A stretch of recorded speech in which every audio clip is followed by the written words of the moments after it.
Hola, ¿qué tal? Me da muchísimo gusto saludarte. Damos gracias a Dios por este tiempo. Que bueno, pues a más de un año, queridos amigos, hermanos, que hemos estado por estos medios enviando material, la verdad, cada vez pues reconocemos que esto es bueno. Dios nos ayuda y en que, aunque estamos pasando estas circunstancias de pandemia y que a lo mejor han mejorado algunas circunstancias, lo bueno de todo esto es que la palabra de Dios siempre ha sido alimento, ha sido de ánimo en nuestras vidas y eso es de bendición. Así que en esta tarde tengo la oportunidad nuevamente de enviarte este mensaje que tiene que ver con un personaje más de la Biblia. El personaje que vamos a estudiar es Judá. Es el cuarto hijo de Jacob, el patriarca de la nación de Israel. Te recuerdo que Jacob es nieto de Isaac, es hijo de Isaac, a la vez nieto de Abraham, de la genealogía a través de la cual, cuando los israelitas del Antiguo Testamento hacían referencia a este Dios, hoy que le conocemos como el Dios Todopoderoso, el Dios que hizo los cielos y la tierra, aquel que se ha revelado en la Biblia como Dios Padre, Dios Hijo y Dios Espíritu Santo, los israelitas se referían a él como el Dios de Abraham, Dios de Isaac y Dios de Jacob.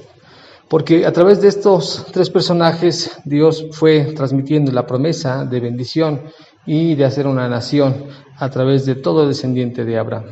Así que Judá es el bisnieto de Abraham, cuarto hijo de Jacob.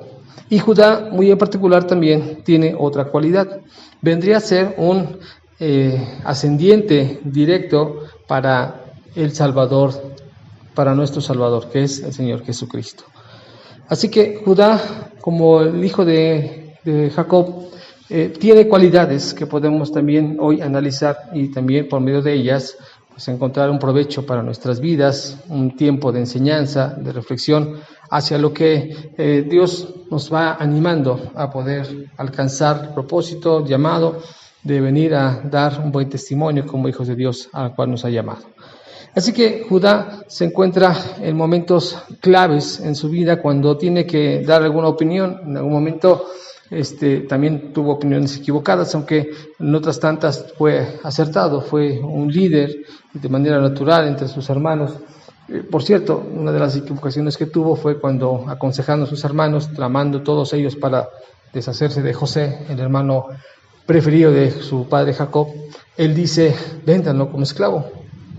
Aunque tiempo después, más adelante, cuando ya él con sus hermanos está frente a José, cuando se les revela en Egipto, siendo ya puesto por Dios para ayudar a que la familia de Jacob no muriera en el desierto por el hambre que había, Judá dispone su vida a cambio de su hermano Benjamín para que ya no hubiera más pérdida, reconociendo que se había equivocado al aconsejar la venta de su hermano como esclavo. Hoy reconoce, se equivoca a la vez que enfrenta esta situación y pone su vida como prenda, como garantía por el hermano de José, que es Benjamín, que también es apreciado por su padre Jacob. Así que también Judá muestra estas cualidades. Esta historia que te estoy narrando la encontraremos en el libro de Génesis, en el capítulo 29, también en el capítulo 35, y bueno, de hecho se siguen haciendo referencias de Judá como parte de estas linaje más bien de ascendencia para nuestro Señor Jesucristo. Porque hay una cualidad que de pronto resalta en medio de los personajes que van siguiendo la línea de estos descendientes de nuestro Señor Jesucristo, y es que en medio de todos esos personajes encontramos gente con mucha gracia, pero también gente con problemas familiares, como también de su propio testimonio. Y como referencia te menciono, está Judá, que se equivoca con esta parte, pero también está el rey David, que viene a ser una persona escogida por Dios, porque la Biblia dice que él es un hombre de acuerdo al corazón de Dios y que viene a ser parte de ese linaje, y que incluso un poquito antes, si me regreso en la historia, él fue nieto de una mujer que era prostituta, una mujer ramera, en el tiempo cuando Josué entra a conquistar la nación de Jericó, y esta mujer, Rabá, que es la que está trayendo la salvación a su familia cuando ayuda a los espías a conquistar la tierra de Jericó. Así que los personajes que se resaltan tienen errores. Hay cosas que no son perfectas. Y es que finalmente lo que revela esta porción es lo que ha hecho Dios todo el tiempo. Que Dios, a través de su gracia, llama a pecadores y hace que de ellos instrumentos para manifestar su gracia. Eso pasó con Judá, eso puede pasar con tu vida, con la mía, porque en este llamado que Dios le hizo a Judá, es un llamado que seguramente nos hace a cualquiera de nosotros que queramos escuchar su voz y que entremos en esos planes que ha dispuesto Dios para hacer de nosotros una genealogía nueva, de acuerdo a 1 de Pedro, capítulo 2, versículo 9, cuando dice que nosotros ahora ya somos nación santa, pueblo escogido, linaje real, de un sacerdocio, de un llamado a poder ser pueblo de Dios ahora y a poder anunciar las virtudes del que nos llamó de las tinieblas a su luz admirable. Y eso de un linaje, pues se habla de eso, de una situación de nobleza, de ascendencia hacia ser parte de la familia de Dios. Judá ciertamente tiene ese llamado porque es el nieto de Abraham, aquel patriarca, y entonces Judá viene a darnos muestras de que aun con los errores es capaz de poder cumplir el propósito que Dios le ha dado para su vida. Hoy quiero invitarte a aprender de él, aprender en cuanto a su carácter, aprender en cuanto a sus determinaciones. Y bueno, en medio de esto, decir lo siguiente, que Dios tiene todo bajo control a pesar de la situación inmediata. A pesar de las equivocaciones de Judá, Dios no perdía el control, porque cuando él aconseja vender a su hermano José, Dios ya tenía dispuesto algo para con respecto a cómo guiar la vida de José. En otro tiempo, Judá tiene un compromiso con una de sus nueras. Cuando sus hijos van muriendo, él le promete algo a esta nuera suya, llamada Tamar, pero no le cumple. Sin en cambio, en medio de eso, la nuera logra hacer que Judá cumpla parte de ese compromiso que ha tenido, y luego entonces, a través de esa historia donde Judá logra que con la que era su nuera Tamar, engendrar una descendencia y continuar la situación de poder ser la genealogía de Jesucristo. Pareciera ser que Judá estaba actuando mal, porque te cuento un poquito de esa historia.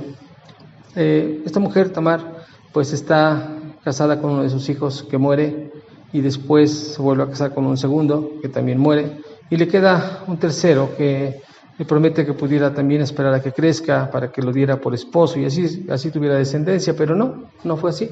Pasa el tiempo y entonces, viendo esta mujer que no hay tal acción de Judá para con ella, entonces ella se disfraza por ciertos engaños, tiene relaciones con él porque se hace pasar por prostituta, y sin en cambio Judá pues le vuelve a prometer cosas para entregarle su bastón y muestras que él le daba como garantías de que le cumpliría o le pagaría, lo cual lo hace. Y cuando esta nuera se presenta con él, le dice: como no me diste a tu hijo, yo vengo ya y vengo embarazada. Y él, enojado, menciona: pues quién fue el culpable, dímelo para poderlo vengar la afrenta, vengar la ofensa, vengar la violación que te han hecho. Y entonces ella entrega las prendas que el mismo Judá le entrega.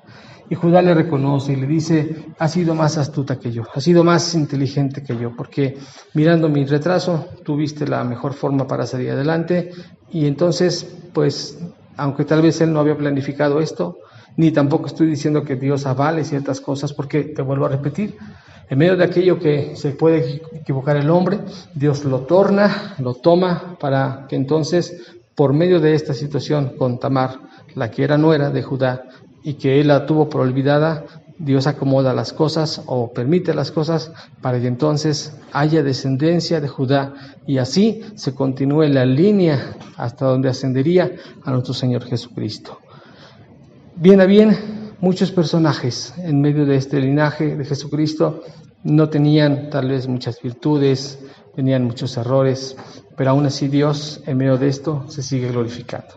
Y quiero recordarte unas palabras que el apóstol Pablo escribe a los corintios y les dice a estos hermanos en Corinto. Les dice lo siguiente en 1 Corintios 1, verso 19. Pues está escrito: Destruiré la sabiduría de los sabios y desecharé el entendimiento de los entendidos. ¿Dónde está el sabio? ¿Dónde está el escriba? ¿Dónde está el disputador de este siglo? ¿No ha enloquecido Dios la sabiduría del mundo? Pues ya que en la sabiduría de Dios el mundo no conoció a Dios, mediante la sabiduría agradó a Dios salvar a los creyentes por la locura de la predicación. Porque los judíos piden señales y los griegos buscan sabiduría, pero nosotros predicamos a Cristo crucificado, para los judíos ciertamente tropezadero y para los gentiles locura, mas los llamados, así judíos como griegos, Cristo poder de Dios y sabiduría de Dios, porque lo insensato de Dios es más sabio que los hombres, y lo débil de Dios más fuerte que los hombres. Pues mirad, hermanos, vuestra vocación, que no sois muchos sabios según la carne, ni muchos poderosos, ni muchos nobles, sino que lo necio del mundo escogió Dios para avergonzar a los sabios, y lo débil del mundo escogió Dios para avergonzar a lo fuerte. Y lo vil del mundo y lo menospreciado escogió Dios, y lo que no es, para deshacer lo que es, a fin de que nadie se jacte en su presencia. Así que Pablo dice estas palabras, y yo te hago la referencia con Judá, con David, con muchos más en esa genealogía, y yo podría decir ahora contigo y conmigo.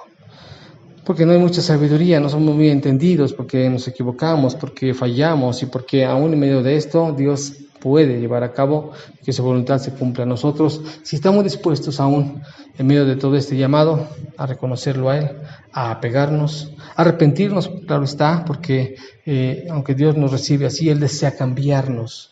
Y en el cambiarnos es arrepentirnos de los errores nuestros para entonces darle paso a que la obra, la gracia de Dios sea sobre nosotros. Porque bien lo atina, lo escribe y lo señala Pablo en este momento. Para que ninguno de ustedes se envanezca. Para que no digas, fui yo, mis dones, mis talentos. Más bien que digamos, fue el Señor quien me permitió esto. Judá entonces es una muestra de esta parte que por gracia de Dios, en medio de nuestra necedad, torpeza y errores y pecados, Dios nos toma, nos llama, nos restaura y nos envía a llevar su palabra, teniendo ahora un linaje distinto, siendo hechos hijos de Dios, dice el Evangelio de Juan, porque por gracia de Él nosotros hemos decidido creerle y seguirle para que entonces nos haga sus hijos. Queridos amigos, no olvides que Dios todos los días nos llama, su palabra siempre nos da una palabra, una porción de enseñanza. Hay que acercarse, leerla, estudiarla, obedecerla, practicarla y obviamente compartirla, porque en medio de todo eso es la forma en la cual Dios nos moldea a nosotros mismos. Así que hoy quiero darte esta invitación, como a la vez también en mi vida es aplicar lo que hoy estamos reflexionando. Es el poder de Dios sobre nuestras vidas y que Judá, como ejemplo de ello, nos da ese testimonio. Dios puede hacer con nuestras vidas algo grandioso si estamos dispuestos a reconocerle. Queridos amigos, Dios te bendiga. Permítenos cada semana, cada día que hay una oportunidad de estudiar la palabra y de reflexionar en ella, pues así, alimentar nuestro espíritu, alimentar nuestro corazón. Te deseo muy buen día, muy buen tiempo que pases en esta reflexión y que la voluntad de Dios se cumpla sobre tu vida. Nos vemos la próxima. Que Dios te bendiga. Saludos.